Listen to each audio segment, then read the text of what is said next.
Balmao Ansu nga shwe na video be ni wakati na ko chama kumbe Facebook ka no ye remeru chama kumbe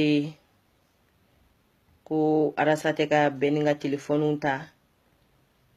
adona fe abora fe memu nyini balmao fe ambe niveau munabi tatambolo kamena munu na kunte faso ko keleye kamena luka problème personnel ta ko gérer au be abe arasaka intervention yebi tante nunu be kele la tiena udi ambu na kundo u yere bu na kundo wo bu bokundo ubu na kundo bu bokundo donc tant faut le temble kambo accordé mogoye anga miri ka fo anga komba mogo ko combattre ben dakte kele mufleni mois de décembre là neni ben dakte an affrontement ke ka sababu yake munye aye video ke ndona ka video kono nye video yi nya commenter nya partager après ndona aka inbox la nye simple conseil dron nyo de dama conseil yerete nye hakilina de foi no ye a wakati nkumara famille neka no ya nga famille composition toko wi ngomo ko chama be no afora kuka muso flani sabani nanu furu mais uba ke après problème binu kan ngo malika degun do fene yoye ngo aka toka olu conseil sugu nunu fo aka video fene kono pour que mo fene ka famia dobe nyala dobe nyachela kaula ben yene jabi ni kumakan jugumi ne de bado odu ya soro den ko kelen ye video ke ndona nya fo den ko fe privé la den ko ene jabi ni kumakan nyumai den ko ne maire ma soeur unye video ke ninga kateme mais nala sonama mena toka video ke effectivement tu as raison na sigira ne ko me ngoni mfleni kwa be fantaunga kelela e ko ke be fantaunga kelela comment ça fait que ni mese ka ne famu I kanali mfamu sa mais akuma kan jugu yoroko ne sigina ndona beninga privé la mu kadinda nya fama ngama ete fasugo kelela ebe yere ko kelela ngo wa tagale nyefe ibina yi iwo abeyi amate me clé fla clé saba fa gilibi nyaba la arasa kerefe nyaye arasa kerefe mdona ka privé la o dongelembe ngo muye ese arasa kerefe o ya soro ali arasa ka club nunu ama fenge folo ngo muye ese arasa kerefe akela mois de janvier non ngo muye ese arasa kerefe ete fasuko kelela ibe yere ko kelela o don fene ni beni anya wusu nyona aye ne bloqué fo nana ceder ko nunu damne na mbolo ya nola nkele nga bonya da rasaka aye mogo fla de foyin mali koka akonga adresse benna mali kono nga adresse la sanada o kawo ni ma leso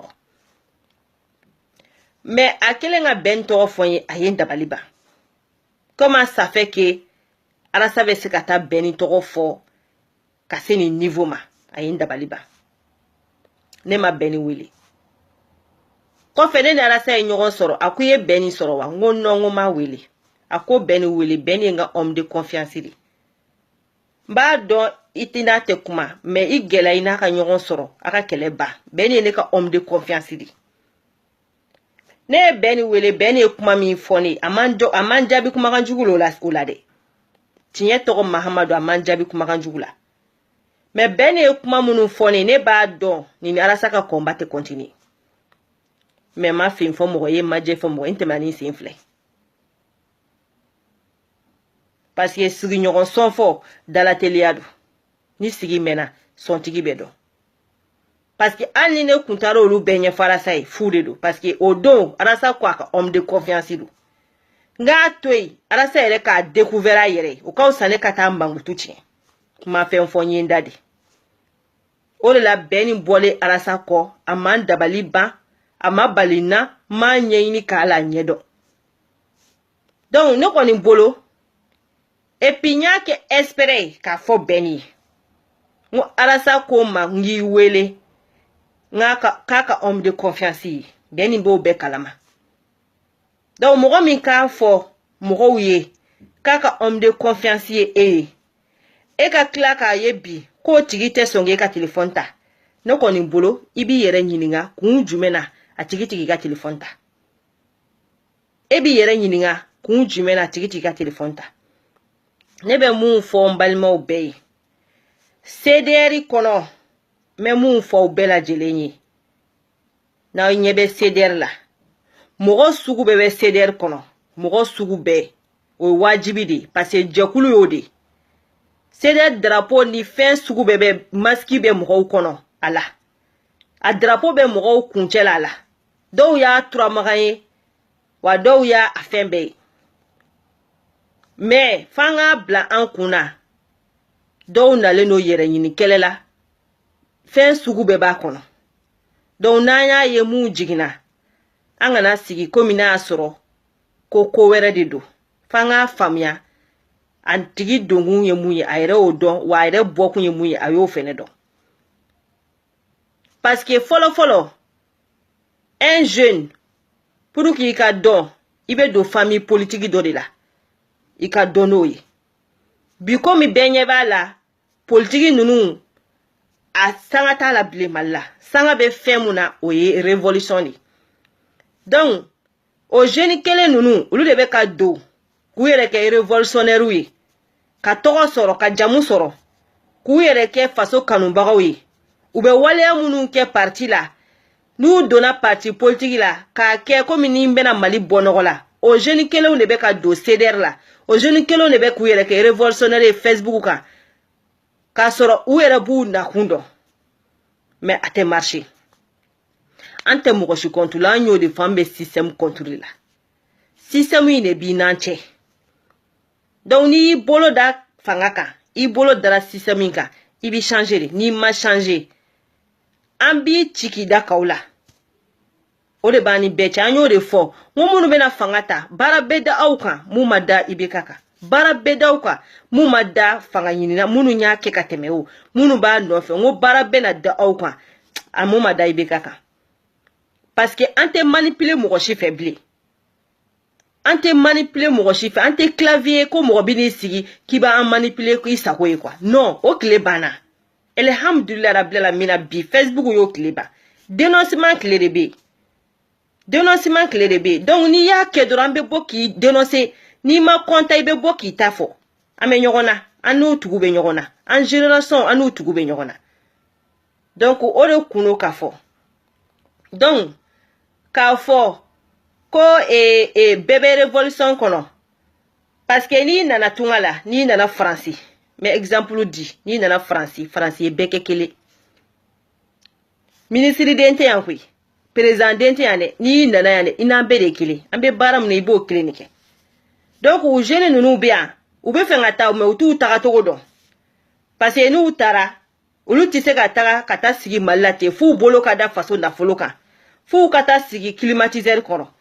mais an y'o de fɔ koyi mɔgɔ o mɔgɔ bɛ fanga in nɔfɛ an tɛ ban ka d'i ma dɛ mais n'i nana i bɛ baara de kɛ n'i ma baara kɛ i b'a fɔɔnɔ n'i ma baara kɛ i bɛ bɔ yen baarakɛlaw de bɛ na pour une fois on veut que nos pays avancent an ka jamana ka taa ɲɛ an ka jamana ka taa ɲɛ pour une fois an bɛ fɛ an ka pays ka kɛ pays seerelen bɛɛ du kɔnɔbaya a bɛ dabila de donc ni mɔgɔ o mɔgɔ prêtelen don k'i bɛna fanga in nɔfɛ i kɛra jeune o k'i bɛ don révolution in kɔnɔ k'i bɛ jɔyɔrɔ ɲini de la n'i y'a jɔyɔrɔ sɔrɔ i k'a bila i kunna ko an tɛ sigi k'a to i bolo i k'a k'i sago ye o tile banna mɔgɔ si t'anw intimider an ɲɛ bɛ bɛɛ la ka n'a kɛrɛ kan mais i b'i tilen de n'i m'i tilen n'an y'i gosi ka jigin wallahi te wuli tuguni parce que nouvelle de be wuli wa anga ala deli yodi ni yore na me malika fo aka intervention na bi ma fo aka intervention na bi donc ali bi ala ka jeune conscient chaya combat kono ali bi ala ka malika nyogon chaya combat kono ali bi ala ka rasa nyogon chaya combat kono no ye jeune conscient yi ani munu be inconscient la na obe nyogona na la sonama anta intimidé ambu chama obe intimidation ni fona anta intimidé mo chife ikela li ceder kono mo chita intimidé imake ceder kono mo chita intimidé anga téléphone de bambolo dani ba faka kuma chama na amba nga forfait de sara donc anta boka kuma la ngolo fo mo made mais na nye fe mu yanga jamana kono na mandanye ambe boka dénoncer mogo sika intimidation to bali ayi mogo sika intimidation to bali donc ore kuno kafo aka ambe kuma were ayi fait attention surtout na ye fait on fait Facebook ka na ye fait on fait surtout ce qui concerne Arasa aya bla au kuna Arasa te agité il est même pas comme ça c'est pas quelqu'un comme ça ate agité a konfe ni aye ka mogo bla atigi ba bla kundo donc na tigi te se ka boka bla kun yere fo ku kata manganchi yoro were tantan bolo alternance 2018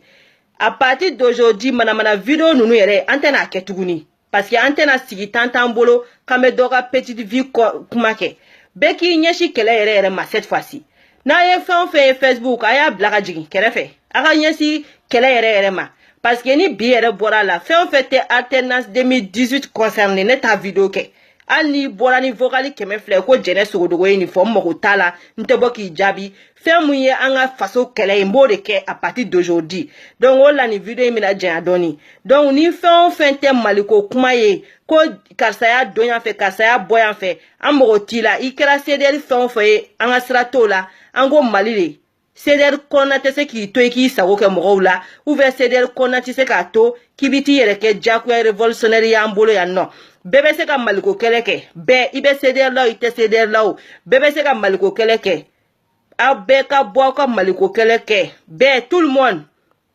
alternance 2018 quartier ni na te mo bolo aita ko ficho demander aita ko arrondissement ke folo o de première chose folo aye ta fiche nke folo ka bla comme u banero ka quartier ni na yere da ama aye ta fiche ke anga to arasa ko anga suivi anga consigne be la mekata consigne nu nebe na andeme combat kono kosebe donc mogo be bo mana kola ala sa en janfare ala ka cinye demere boyka kuma cinye fo ala tena jigi ka kuma ife ala tena jigi ka cinye fiye koi ibe boy ba fo ambi lame abana nyanyi lame version yere ba mbolo anto blaw